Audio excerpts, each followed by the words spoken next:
Hello student, welcome to my YouTube channel. आज हम poetry से सेक्शन देखने वाले हैं। लेसन 1 हम देखेंगे, dust of snow.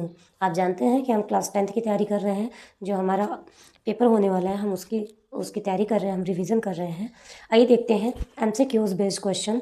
MCQ based on first flight, choose the correct option हम कर रहे हैं। यहाँ से क्वेश्चन आपको बनता ही बनता है, तो एक एक नंबर के क्वेश्चन आते हैं। आइए देखते हैं, स्टार्ट करते हैं अपना क्वेश्चंस। पहला, who Shuk down the hemlock tree, जिसने हेमलॉक ट्री को हिलाया।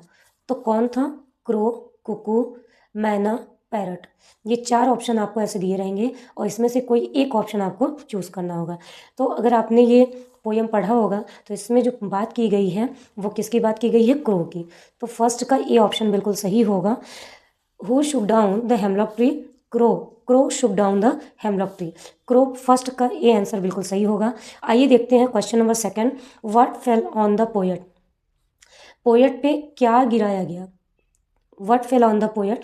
पोएट पे क्या गिरा या क्या गिराया गया? तो dust of tree, dust of snow, dust of rain, dust of crow. तो देखिए सेकंड का बी बिल्कुल सही आंसर होगा, डस्ट ऑफ स्नो। सेकंड का बी आंसर सही होगा। आइए चलते हैं question number third. Question number third, in what mood was the poet earlier? कह रहे पहले पोएट का मूड क्या था? पोएट का जो मनोदशा था वो कैसा था, मूड कैसा था? प्लीजेंट था, हैप्पी था, सैड या गुड? तो अगर हम पोएट के मूड की बात करें तो कैसा था? सैड। थर्ड का सी आंसर बिल्कुल सही होगा, सैड। थर्ड का सी आंसर सही होगा। आइए चलते हैं question number four. What was the effect of the fall of the dust of snow? Option जो हमारा है वो इधर से इसमें देखते हैं। पहला है जो चेंज हिज मूड, तो उसकी मनोदशा ही चेंज हो गई थी ना। अगर हम बात करें तो पोएट की मूड की बात की गई है, तो उसके मूड यानी मनोदशा चेंज हो गई थी। फोर्थ का ए आंसर बिल्कुल सही होगा। तो फोर्थ का आंसर क्या हो गया? पहले क्वेश्चन देख लीजिए, what was the effect of the fall of the dust of snow on the poet? Poet के ऊपर जो डस्ट ऑफ स्नो गिरा उसका पोएट पे क्या इफेक्ट पड़ा? तो हो गया change his mood, change his love, change his job, change his colour. तो ऐसी कोई बात हुई नहीं थी, तो फोर्थ का ये आंसर आपका सही हो जाएगा, चेंज हिज कलर। आइए देखते हैं question number fifth. Question number fifth आपका दिया हुआ है, what was saved for the poet? Poet क्या बचाना चाहता था? What was the saved for the poet? Poet ने क्या बचाया? ठीक है, बाकी दिनों में क्या बचाया? Crow, tree, snow, some part of a day.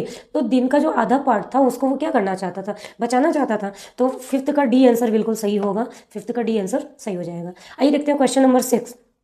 Name the poet of the poem dust of snow. देखिए बच्चों, यहाँ से पेपर में क्वेश्चन ज़रूर से बनता है। एक क्वेश्चन आपका रहेगा ही रहेगा पोएट से, चाहे वो पोएम का नाम पूछेगा चाहे पोएट का नाम पूछेगा। तो मैक्सिमम टाइम ये देखा गया है पेपर में कि हमेशा जो क्वेश्चन होता है वो पोएट का नाम ही पूछता है। तो देखिए यहाँ पे दिया हुआ है, name the poet of the poem dust of snow. Dust of snow poem के पोएट का नाम हमें बताना है। वर्ड्सवर्थ, शैली, रॉबर्ट फ्रॉस्ट, W.B. येट्स। तो ये इसमें हमें पोएट का नाम बताना है। पोएट कौन है? पोएट है रॉबर्ट फ्रॉस्ट। 6 का सी आंसर बिल्कुल सही होगा, रॉबर्ट फ्रॉस्ट। क्वेश्चन नंबर 7 देखते हैं, where was the poet standing? Poet कहाँ खड़ा था? तो वो हमें देखना है, under a hemlock tree, under a banyan tree, under a peepal tree, under a neem tree. तो देखिए हमने जो पोएम में पढ़ा है वो क्या है? Hemlock tree. ठीक है, तो हम यहाँ पे क्या लगाएंगे? 7 का ए आंसर बिल्कुल सही हो जाएगा, under a hemlock tree. Where was the poet standing? Under a hemlock tree. ठीक है, तो 7 का ए आंसर बिल्कुल सही हो जाएगा। आइए देखते हैं question number 8। The poet is trying to suggest that. Poet क्या सजेस्ट करने की कोशिश कर रहे हैं? तो वो हमें देखना है। देखिए, small things bring big changes in life. कह रहे बहुत छोटी सी चीज़ जो होती है वो लाइफ में बहुत बड़ा चेंजेस लाती है। The dust of snow is very useful. Dust of snow जो है वो बहुत महत्वपूर्ण या उपयोगी है। A crow is significant bird. Crow जो है वो सिग्निफिकेंट बर्ड है। अ hemlock tree has lot of importance. Hemlock tree बहुत ज़्यादा इंपॉर्टेंस है, महत्वपूर्ण है। तो देखिए इसमें हमें टिक द करेक्ट ऑप्शन में जो ऑप्शन सही होता है हमें वही चूज़ करना होता है। तो यहाँ अगर हम पोएट के प्रोस्पेक्टिव से देखें तो बेटा हमने देखा था कि जो पोएट है उसका जो मूड है वो ऑफ होता है ना, सैड मूड रहता है। तो बाकी के दिन में क्या होता है, उसकी मनोदशा चेंज हो जाती है, यानी मन जो होता है उसका अच्छा हो जाता है। तो यहाँ हो जाएगा small things bring big changes in life. 8 का ये आंसर बिल्कुल सही हो जाएगा। ठीक है, तो 8 का ये आंसर बिल्कुल सही होगा। आइए चलते हैं क्वेश्चन नंबर 9 की तरफ।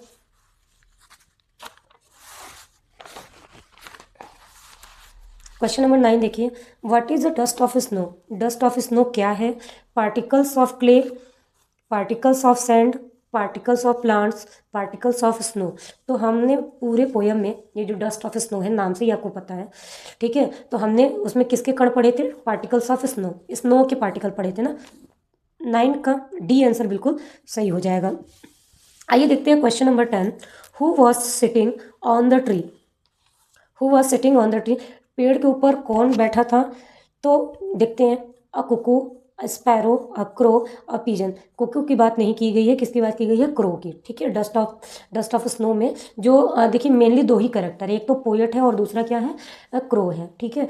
तो क्रो सेकंड 10 का सी जो आंसर होगा वो बिल्कुल सही हो जाएगा। Who was sitting on the tree, a crow was sitting on the tree, ठीक है। तो आपको ऐसा यहाँ पे देख लेना है। तो 10th का सी आंसर बिल्कुल सही होगा। आइए देखते हैं क्वेश्चन नंबर 11। देखिए टॉप 10 क्वेश्चन थे। क्वेश्चन नंबर 11 आपको खुद से करना है। मैंने यहाँ पे एक स्टैंजा दिया हुआ है 4 लाइन का, आप इसको पढ़ेंगे और इसी से रिलेटेड ये क्वेश्चन है, इस क्वेश्चन का आप आंसर देंगे। ऐसे भी क्वेश्चन आपके पेपर में आते हैं। Some part of a day I had read. अब यहाँ पे क्वेश्चन क्या पूछा हुआ देखिए, who compose the above lines. किसने कंपोज किया है इस लाइन को, यानी ये लाइन जो है, ये जो पोयम है, ये किसके द्वारा लिखी गई है, किसने कंपोज किया है। सीधा सा अगर आपको मैं बोलूँ तो ये जो क्वेश्चन है वो सीधा यहाँ पे पोएट का नाम पूछा हुआ है, ठीक है। तो ये जो स्टैंजा है ये किसने लिखा है? तो पोएट ने, ऑब्वियस सी बात है, पोएट ने लिखा होगा। तो पोएट कौन है? Adrienne Rich, Robert Frost, Robin Klein, Walt Whitman, ठीक है। ये अलग अलग पोयम के पोएट हैं। तो देखते हैं, हमने अभी इसी से रिलेटेड एक क्वेश्चन किया था। देखिए क्वेश्चन थोड़ा सा यहाँ पे घुमा के पूछा है, लेकिन आपको समझ जाना है, ठीक है। Who compose the above lines, Robert Frost compose the above line. तो ये जो क्वेश्चन का आंसर होगा वो क्या हो जाएगा, मैंने बता दिया, ठीक है। क्योंकि पिछली वाली वीडियो में जो है मैंने बोला था कि आपको आंसर राइट करके भेजना है, तो मैं टिक नहीं कर रही हूँ, फिर भी मैंने आंसर बता दिया है। आप इसको देख लीजिएगा और कमेंट बॉक्स में आंसर राइट करके कर दीजिएगा। 11th का ABCD जो आपको सही लगे वो आंसर आप सही करके भेजिएगा, ठीक है, मैं देखूंगी। और इससे रिलेटेड मैंने जो भी क्वेश्चन अभी कराए हैं उसको प्लीज़ एक बार ज़रूर से रिपीट कर लीजिएगा।